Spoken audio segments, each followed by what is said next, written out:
वीरा भगवान के अनगिनत शुक्राने। अगर ये चार शत्रु हमारे हमने जीत लिए और वो होते प्रेम से जीतते हैं, गुरु देखने से जीतते हैं। हमारे जैसे जैसे गुरु देखते जाते हैं अंदर से दुश्मनी खत्म होती जाती है, ईर्ष्या खत्म होती जाती है, चिंता खत्म होती जाती है, क्रोध खत्म होता जाता है, जिनके कारण हमारा जीवन भीतर से खोखला होना बंद हो जाता है। क्योंकि क्रोध हमारे दिमाग को कमजोर करता है और चिंताएं स्वास्थ्य को खा जाती है और ईर्ष्या हमारे संबंधों को बिगाड़ते हैं। अभिमान हमारे विकास के अवरोध बन सक जाता है। ये हमारे चित्त की बहुत बड़ी दुर्बलता है। ये चित्त की बहुत बड़ी दुर्बलता है हमारे। इन पर नियंत्रण लाने का प्रयत्न होना चाहिए। हम सब कुछ तो कर लेते हैं पर अपने विकारों के विजय का अभिमान जो हमें आरंभ करना चाहिए वह नहीं करते। भाई दुनिया का बहुत अपमान कर दिया, बहुत, पर बोला कि दुनिया का अपमान करने से अपमानी बनते हैं, पर मुक्त अपमानी बनो कि मैं मुक्त हूँ, अजर हूँ, अमर हूँ, मैं शरीर तीनों कालों में नहीं हूँ। शरीर का अपमान, पदार्थों का अपमान नर्क लेता है, पर जब आत्मा का अपमान करते जो गुरु ने दिया है अहम ब्रह्म तत्वमसि, वो मैं हूँ। जो हम पांच धर्म करते हैं वह सामुदायिक धर्म है, वह दूसरों को देखने में आते हैं। जो हम कर्म अच्छे करते हैं दूसरों को देखने में आते हैं। हम मंदिर में भगवान की पूजा करते हैं, अभिषेक करते हैं, शास्त्र का स्वाध्याय करते हैं, सत्संग करते हैं, संतों की सेवा करते हैं, दान पुण्य करते हैं।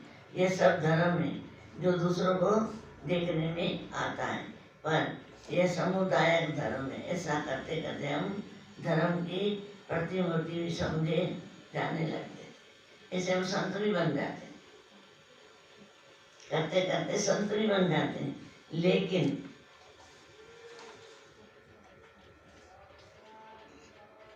लेकिन यह धर्म का केवल बाहरी रूप है, ये बाहरी रूप है। जैसे कबीर ने भी बोला है कि तुमने कपड़े बदले, मालाएं फेरी, तिलक लगाया, चोटी रखी, क्या मन का मुंडन किया? मन का मुंडन किया? नहीं किया। गले पान माला जोगी जटाई, चाहे तिलक लगाए उन्हें, पर न कही को पुरुषार्थ है। तुमने पुरुषार्थ ये नहीं किया कि जिस देह के कारण मैं कर्म कर रहा हूँ, जिस देह के सुख के लिए मैं दौड़ दौड़ कर रहा हूँ, पाप कर्म कर रहा हूँ, ये देह साथ नहीं देगी। जिन रिश्तों के लिए कर्म कर रहा हूँ गलत, वो भी साथ नहीं देंगे। आज वाल्मीकि को बोला ना कि जहाँ क्यों नहीं देंगे, और एक एक से जब पूछ के आया, अपनी पत्नी से पूछने गया, माँ बाप से पूछा, माँ बाप ने एक ही जवाब दिया, बेटा सुनो, पहले माँ बाप पैदा करते हैं, पालते हैं, पोसते हैं, बड़ा करते हैं, फिर बच्चे की जिम्मेदारी है माँ बाप को पाले। हम बाप में साथ क्यों देंगे? पत्नी ने भी यही जवाब दिया, बच्चों ने भी यही दिया, वहाँ के नौकरों ने भी यही दिया। उसको वैराग आ गया। क्या हमको वैराग आता है? इस वृत्ति से जब वैराग वृत्ति अंदर में आ जाती है, नफरत वाली नहीं। वैराग भी दो प्रकार का होता है। एक दुनिया दुख देती है तो वैराग आता है, एक वैराग आता है गुरु के वचनों से। क्या लाए थे, क्या ले जाओगे, थोड़ा ध्यान तो दिल में धरा करो। ये वैराग आता है। ये किसके लिए? खाए गलो, जो मैं पाप कर्म कर रहा हूँ गला खाएगा, वरना सब खाएंगे, सिर अकेले का कटेगा। कर्म एक को ही देने पड़ेंगे, सब नहीं देंगे। ये वैराग वृत्ति आ जाती है। हम क्या कर रहे हैं, कहाँ जा रहे हैं, करना क्या है और कर क्या रहा है। ये जब अपने अंदर की पढ़ाई होती है तो अंदर अंतरंग में फिर शुद्धता आ जाती है। जैसे जैसे अंतरंग में शुद्धता के अब हम ये धर्म हमें वांछित फल दे जाता है, फिर हमें वांछित फल देता है अंदर की शुद्धता से। विचार अच्छे होते हैं, आचार अच्छे होते हैं, हमारी दृष्टि अच्छी होती है, सोच अच्छी होती है, फिर तुम जैसा सोचोगे ना वैसा होता जाएगा, क्योंकि शुद्धता आ गई, कपट निकल गया। यही हमें प्रमाण देता है। लेकिन यह कोई जरूरी नहीं कि इसके बाद भी हम धर्मात्मा ही हों। धर्मात्मा तब होंगे जब हमारे अंतरंग में धर्म प्रकट होगा। हमारे अंदर धर्म प्रकट होना चाहिए। धर्म माना सच्चाई है। जगत की बातों ने बहुत था सताया, मानो तपती लू में बदन झुलसाया, पर तेरी रहमतों का साया बन के बरसाया। जब गुरु के वचनों का इश्क हो गया, उसकी बारिश होने लग गई, तो हमारे अंदर से अज्ञान निकल गया। तेरी रहमतों का साया। एक ऋषि हुए पराशर, बहुत माने हुए ऋषि थे। वे नदी के तट पर पहुंचे तो देखा कि एक सुंदरी युवती नौका लिए बैठी है। वह सुंदरी अनर्थ सुंदरी थी, अद्भुत रूप था उसका। पराशर उसके रूप में आकर्षण हुए, उससे उसका नाम पूछा। उसने कहा मेरा नाम मदगंधा है। पराशर ने कहा मुझे उस पार जाना है, क्या तुम उस पार लगा दोगी? मदगंधा ने कहा यह तो मेरा काम है, मैं तो जरूर पार लगा दूंगी। पराशर नाव में सवार हो गए। मदगंधा नाव को खेती बीच नदी में पहुंची। चलते चलते बीच नदी में पहुंची। तब वह मदगंधा रूप को देखकर पराशर का मन डोल गया, मन आशिक हो गया। पराशर के ये वचन सुनकर वह एकदम से हक्का बक्का गई। तो उसने ऋषि ने जो था उसके चेहरे में अट्रैक्शन हो गया, कहा तुम मेरे पास आओ, मैं तुम्हारा सामीप्य चाहता हूँ, मैं तुम मेरे साथ आगे बैठो। उस युक्ति को बोला ऋषि ने, मैं तुम्हारा सामीप्य चाहता हूँ। परामर्श ने ये वचन सुनकर एकदम से सक्का पक्का गई। उसने कहा यह क्या कहते हो? यह काम एकदम अनुचित है, कोई देख लेगा तो। परामर्श ने कहा, संत ने कहा इस बीच नदी में कौन देखेगा? एक तुम एक में, कौन देखेगा हम दोनों को? आप तुम मेरे पास आओ। और एकदम आपा गई, खो बैठी। उठकर मदगंधा के नजदीक जाने लगा। भाई वो इतनी अक्का बक्का गई कि ये संत को क्या हो गया है? बोल रहे मेरे पास आके बैठ, मैं कैसे बैठूंगी? ये अनुचित है। बोल रहे यही अनुचित है, ये मत करो, कोई देख लेगा। कौन देखेगा नदी के बीच में? तुम आओ मेरे पास, एकदम आओ। और उठ करके उसके पास जाने लगा। मदगंधा ने अपने आप को संभाला और कहा आप कहते हो कोई नहीं देखेगा, पर कोई देखे या न देखे, ये सूरज तो देख रहा है ना। आप बोल रहे हो कोई नहीं देख रहा, देखे न देखे कोई, पर सूरज तो देख रहा है। दुनिया कहाँ गएगी? परामर्श ने कहा तुमने अभी पहचाना नहीं, तुम्हारी नाव में कौन बैठा है, ये तुमने मुझे पहचाना नहीं। उसकी ताकत और तपस्या में तुम अनभिन्न हो, तुमने उसकी शक्ति को नहीं पहचाना। ठहरो, मैं सूरज के सामने से दूर कर देता हूँ।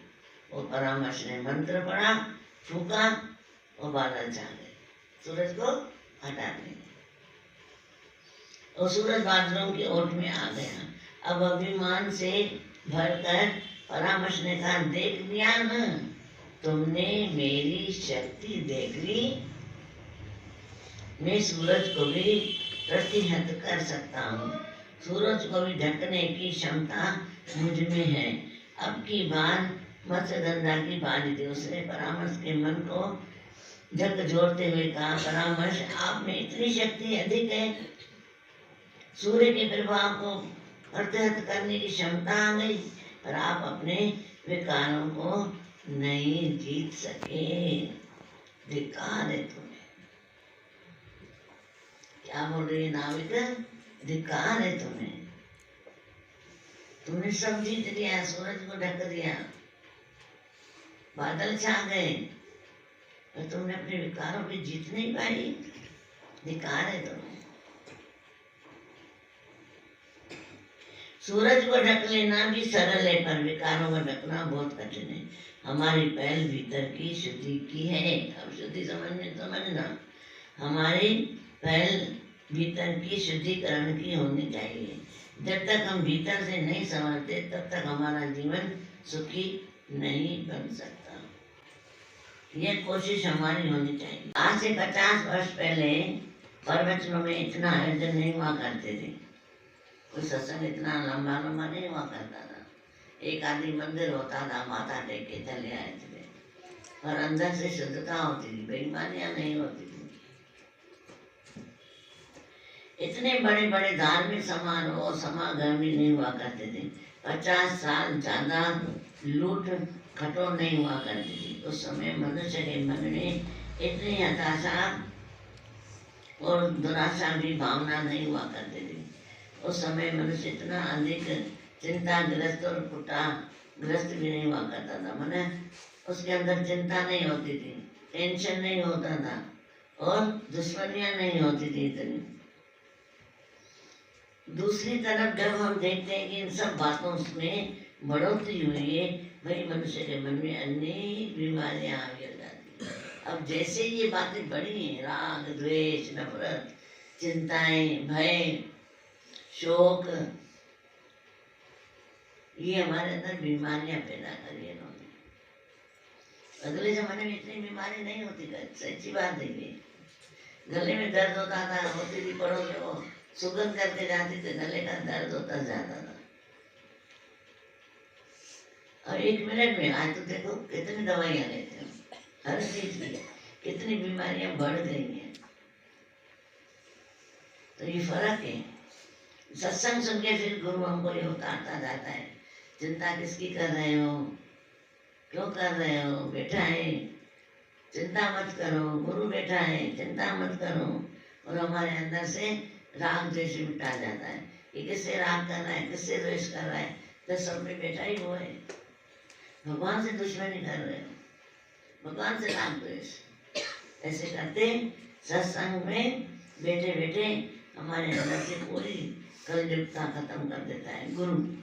कभी बोला हर एक यही बोलता है, महाराज जमाना बदल गया है, पहले जैसा नहीं है, जमाना बदल गया है। कहाँ बदला है जमाना? जमाना बदल गया, लेकिन यथार्थ में बदला है क्या? सच्ची में बदला है? वही स्त्री, वही पुरुष, वही बच्चे, वही खाना, वही कपड़े, घर वही, क्या बदला है? उसके दरबार में एक विद्वान भी था, उसने कहा महाराज यदि ऊपर से देखें तो जमाना जो करते हुए। सबने प्रश्न किया कि क्या वाकई में जमाना बदला है?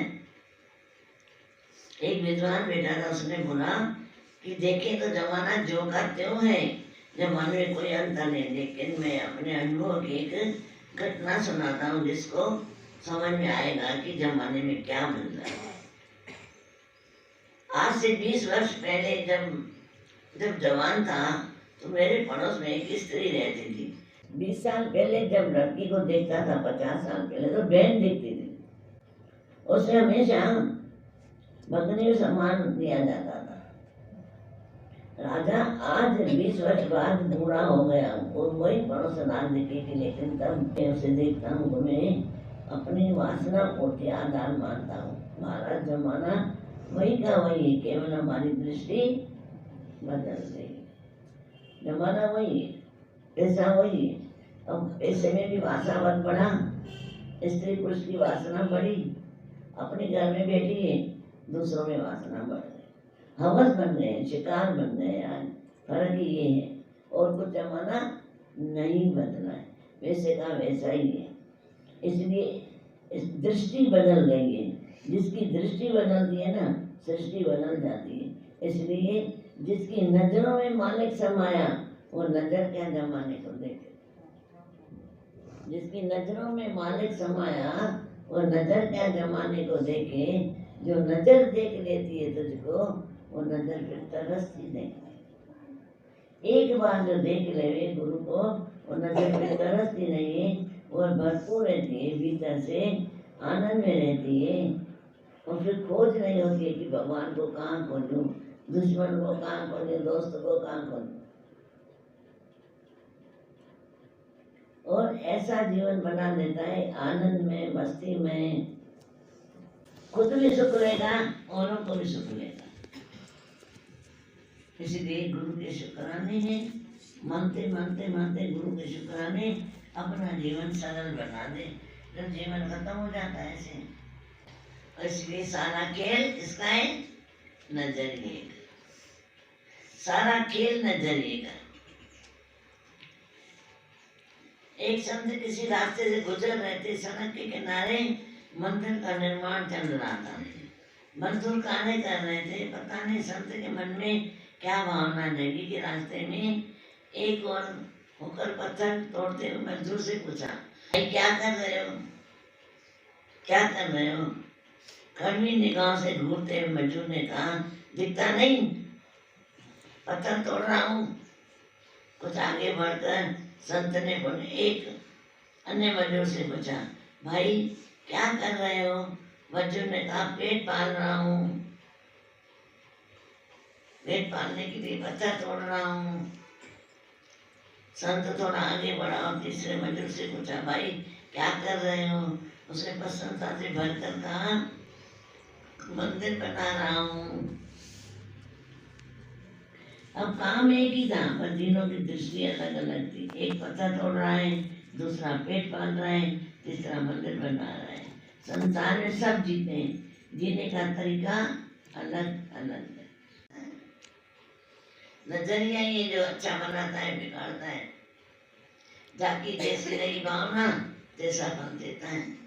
मन पर साकी होए तुम, धरो विवेक और विचार। विवेक और विचार धरो कि मैं किस काम के लिए आया हूँ, कर क्या रहा हूँ, मेरी वृत्ति क्यों खराब हो रही है, मेरी दृष्टि क्यों खराब हो रही है। गुरु ने मुझे अच्छी दी है तो मैं अच्छी तरह करूँ। खराब तो हमारा जीवन ही खराब बन जाएगा।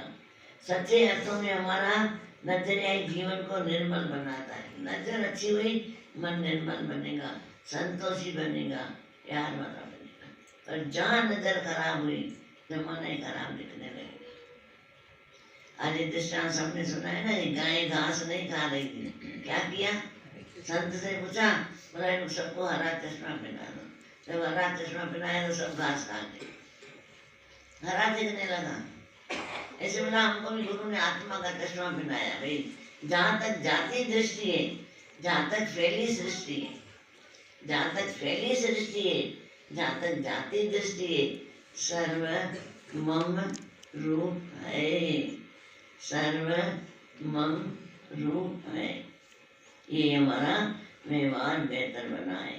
तो नजरिए के कारण यदि हमारी आदतें अच्छी बनी है, तो नजरिए के कारण यदि हमारा जीवन अच्छा बनता है, तो भी नजरिए के कारण सब कुछ नजरिए पर निर्भर करता है। नजरिया ही व्यक्ति को सुखी बनाता है और नजरिया ही व्यक्ति को दुखी बनाता है।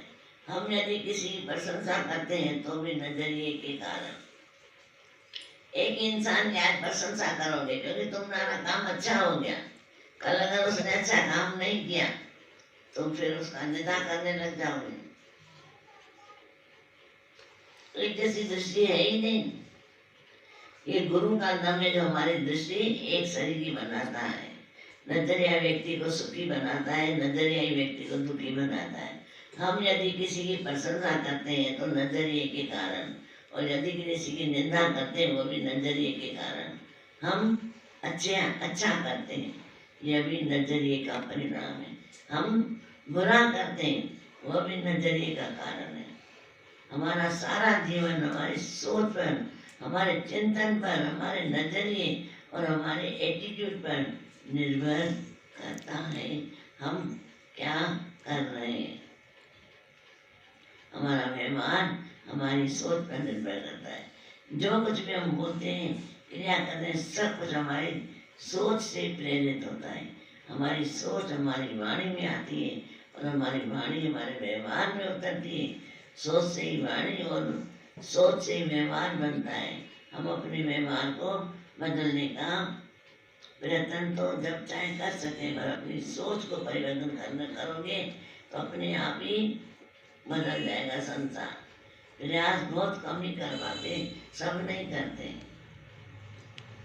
सब नहीं करते, कम कर पाते, पर जो गुरु के वाक्य में सत्यम करते हैं वो कर पाते। जो गुरु को समर्पण है, जो गुरु को वाक्य में सत्यम करता है, जो नतमस्तक है, गुरु जैसे चलाए बाबा, जैसे चलाए बाबा वो कर लेगा, बाकी नहीं कर सकते। सबको हरिओम। तारा भगवान, वीरा भगवान के अनगिनत शुक्राने, आप सबके भी शुक्राने और चाहिए।